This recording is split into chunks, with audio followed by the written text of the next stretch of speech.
십자가에 달리사 날 자유하게 했으니 내 몸과 마음을 주 위에 다스게 하소서.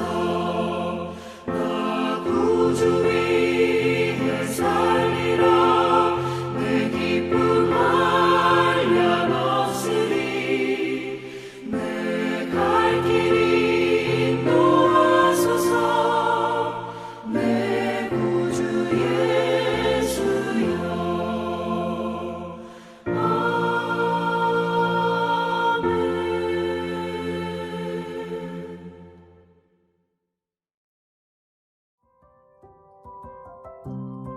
3월 22일 오늘의 말씀은 마가복음 14장 1절에서 11절입니다.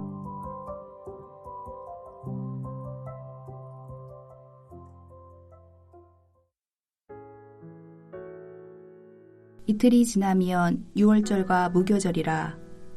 대제사장들과 서기관들이 예수를 흉계로 잡아 죽일 방도를 구하며 이르되 밀란이 날까 하노니 명절에는 하지 말자 하더라. 예수께서 베다니 나병 환자 시몬의 집에서 식사하실 때 한 여자가 매우 값진 향유 곧 순전한 나드 한 옥합을 가지고 와서 그 옥합을 깨트려 예수의 머리에 부으니 어떤 사람들이 화를 내어 서로 말하되 어찌하여 이 향유를 허비하는가. 이 향유를 300데나리온 이상에 팔아 가난한 자들에게 줄 수 있었겠도다 하며 그 여자를 책망하는지라. 예수께서 이르시되 가만두라. 너희가 어찌하여 그를 괴롭게 하느냐.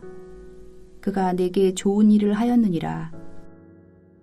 가난한 자들은 항상 너희와 함께 있으니 아무 때라도 원하는 대로 도울 수 있거니와 나는 너희와 항상 함께 있지 아니하리라. 그는 힘을 다하여 내 몸에 향유를 부어 내 장례를 미리 준비하였느니라. 내가 진실로 너희에게 이르노니 온 천하에 어디서든지 복음이 전파되는 곳에는 이 여자가 행한 일도 말하여 그를 기억하리라 하시니라. 열둘 중에 하나인 가룟 유다가 예수를 넘겨주려고 대제사장들에게 가매 그들이 듣고 기뻐하여 돈을 주기로 약속하니 유다가 예수를 어떻게 넘겨줄까 하고 그 기회를 찾더라. 금요일 새벽 말씀의 자리 앞에 나오신 모든 분들을 주님의 이름으로 축복하고 환영합니다. 저희는 지금 사순절 기간을 보내고 있습니다. 그리고 다음 주에는 고난주간 특별 새벽 부흥회를 통해서 예수님의 고난과 죽음의 의미가 무엇인지를 또한 깊게 묵상하는 시간을 갖게 됩니다.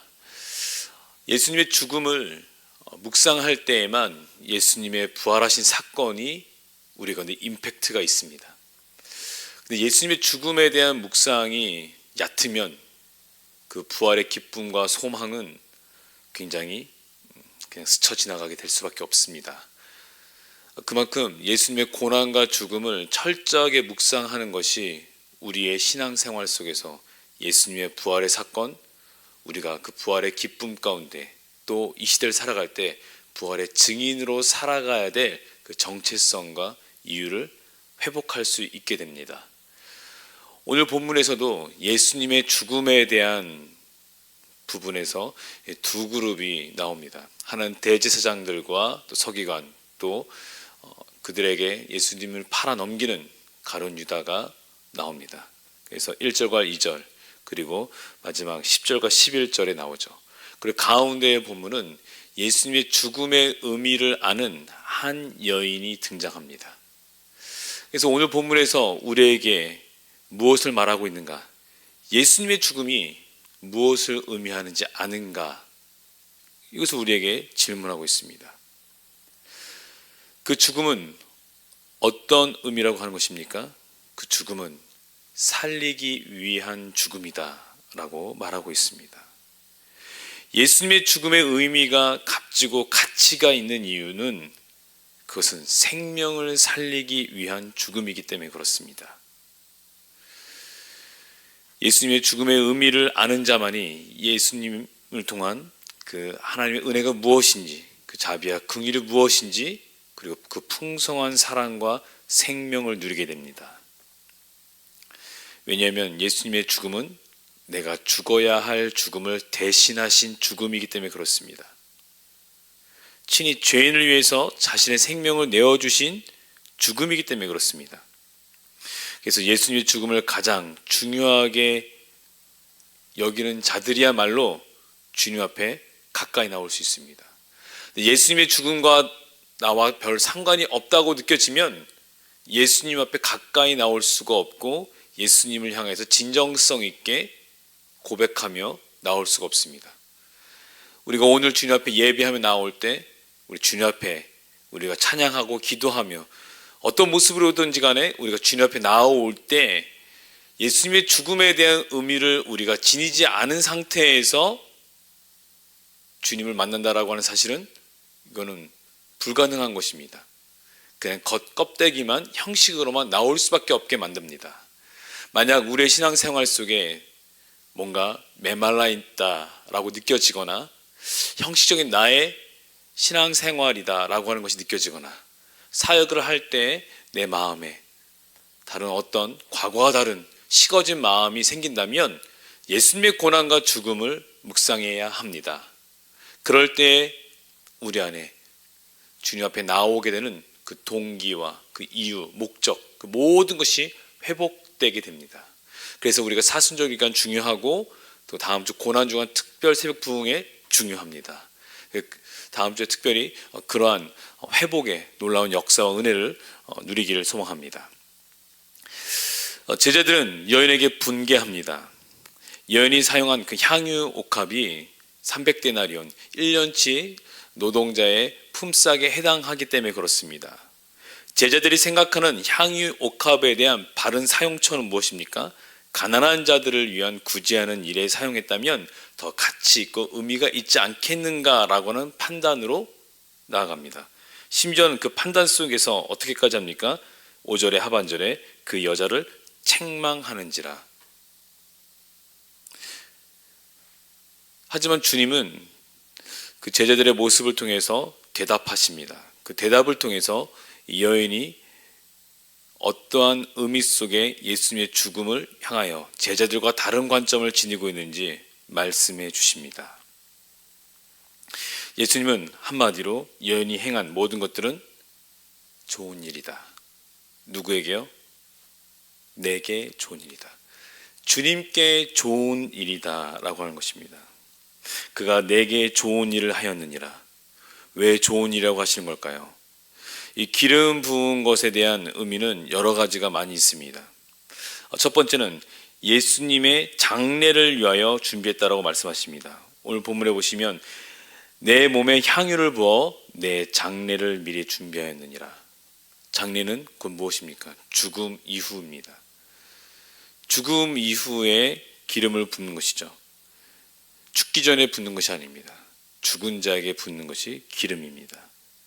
근데 지금 살아계신 예수님께 머리부터 해서 그 향유를 붓습니다.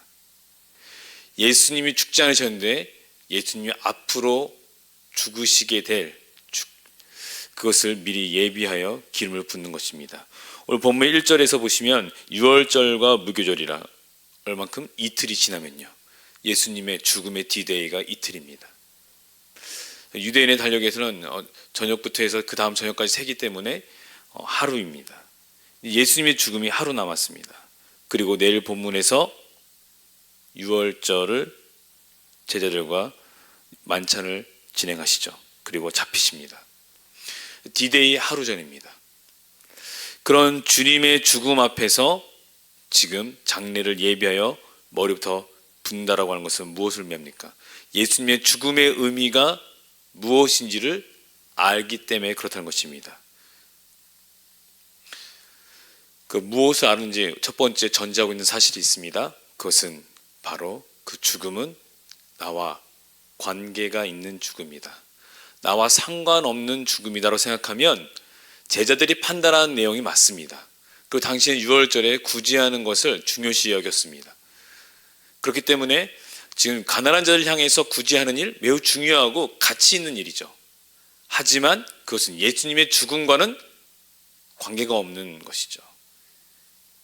예수님과의 관계 속에서의 예수님의 죽음과의 관계 속에서 보자면 가난한 자들을 향해서 향유 옥합의 그 기름을 팔아서 그를 처리한 일이 중요한 것이 아닌 예수님의 죽음 앞에서 그것을 처리하는 일 속에 우리 보게 됩니다. 그것은 바로 내가 죄인입니다 라고 하는 고백을 안고 있기 때문에 그렇습니다. 장례를 준비하며 예수님의 죽음의 의미를 아는 자는 내 죄와 관련되어 있습니다. 내가 죽어야 하는데 주님이 대신 죽으신 것입니다 라고 하는 그 고백을 전제로 한 기름 부음인 것입니다. 근데 그것이 왜 좋은 일일까요? 죄사함, 바로 용서와 은혜를 받았기 때문에 그렇습니다. 오늘 본문에 보시면 예수께서 이르시되 가만두라고 말씀하신 게 어떤 것입니까? 그 전절에 책망했을 때요, 제자들이 가만둬라, 냅둬라 라고 하는 것입니다. 냅둬라, 가만둬라 라고 하는 그 의미를 보면은 어떤 의미? 용서하다의 의미가 있습니다. 바로 주님 앞에 기름 부은 자, 그는 제가 죄인입니다 라고 고백하며 자신의 죄를 인정하고 나오는 행위인 것이고, 주님은 그 여인을 가만둬라, 냅둬라, 용서로 화답하십니다. 가만둬라. 그녀를 자신의 죄를 인정하고 나온 자를 용서하시는 바로 그 은혜를 베푸시는 것입니다. 근데 그게 왜 좋은 일일까요? 여기서 선하다, 좋다는 의미가 있는 것이 이 좋은이라고 하는 뜻입니다. 가치 있다, 또 의미 있다, 아름답다는 의미가 있습니다.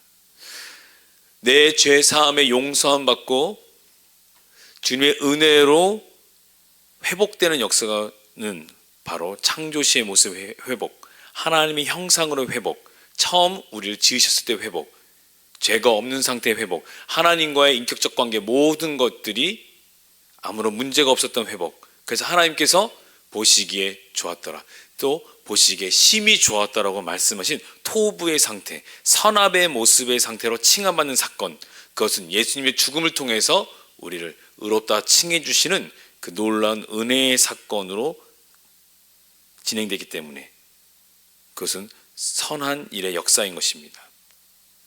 우리 주님은 자진해서 그 죽음을 향해 오신 것입니다. 창조시의 선함, 아름다움을 회복을 위하여서 예수님의 죽음이 필요한 것입니다. 예수님은 그것을 선하다고 하셨습니다. 예수님은 그 일을 위하여 오신 것입니다. 자신의 죽음이 필요합니다. 대신 죄를 담당할, 대속할 제물이 필요합니다. 그 어린 양으로서 대표되신 바로 우리 주님의 죽음의 피가 필요합니다. 찢겨진 그 살, 그 몸, 이 모든 것으로 말미암아 바로 내가 대신 죽어야 될 그 죗값을 치르신 것입니다. 바로 우리의 속죄함이 그 가운데 있는 것입니다. 따라서 이 여인의 모든 모습은, 향유옥합을 깨뜨린 것은 바로 행동 언어이죠. 내가 죄인임을 인정하고 고백한, 주님의 용서하심을 구한, 그 궁의를 구한, 그 용서함을 받은 것이죠. 바로 이런 행동 언어로 나오게 된 것입니다. 그럴 때 가장 우리의 모습은 아름답게 선한 모습 회복되어진 것입니다. 과거 수요예배 설교 때 가장 우리의 모습이 아름답고 선한 모습이 언제입니까? 라고 했을 때 기억나시나요? 내 죄를 인정하고 회개하고 고백했을 때, 그리고 용서함 받은 사죄의 확신 속에서 은혜를 누릴 때야말로 우리의 얼굴에 빛이 나고 아름다움, 그 선함의 모습이 회복되어집니다. 우리 사순절 기간 보내고 있는데 고난주가 특별 새벽 부흥회를 통해서 다른 무엇보다도 바로 이러한 내 죽음과 주님의 죽음과 어떤 관계가 있는지 그 의미를 회복하고 주님 앞에 감사한 마음으로 생명의 값이 얼마나, 내게 주어진 생명의 값이 얼마나 귀한 것인지를 알고 생명의 값으로서 살아갈 때 그냥 대충 살지 아니하고 그 생명의 기적 속에서 오늘 하루를 살아가길 원합니다. 특별히 우리의 생명이 당연한 것처럼 여겨지는 그러한 생명의 귀함을 알지 못하고 살아가는 영적 게으름으로부터 우리가 다시금 회복되어진 역사가 또 고난주간을 통해서 일어나기 원합니다. 그래야 그 생명의 감사 속에서 주님의 풍성한 사랑으로 가정과 그의 공동체와 세상 가운데 사랑의 수고와 사랑의 풍성함에 흘러넘치는 삶이 회복되길 함께 기도했으면 좋겠습니다. 기도하시겠습니다. 살아계신 하나님 아버지 감사합니다. 우리에게 주신 그 생명의 값진 역사를 통하여서 고난주간을 보내게 해주시고 그 죽음의 의미를 철저하게 묵상하여 우리에게 임한 그 부활의 생명과 소망과 기쁨의 역사가 우리가 회복될 수 있도록 인도하여 주시옵소서. 예수님의 이름으로 기도합니다. 아멘. 함께 주기도를 마치겠습니다. 하늘에 계신 우리 아버지여, 이름이 거룩히 여김을 받으시오며 나라가 임하시오며 뜻이 하늘에서 이루어진 것 같이 땅에서도 이루어지이다. 오늘 우리가 우리의 일용 양식을 주시옵고 우리가 우리에게 죄 지은 자를 사하여 준 것 같이 우리 죄를 사하여 주시옵고 우리를 시험에 들게 하지 마시옵고 다만 악에서 구하시옵소서. 나라와 권세와 영광이 아버지께 영원히 있사옵나이다. 아멘.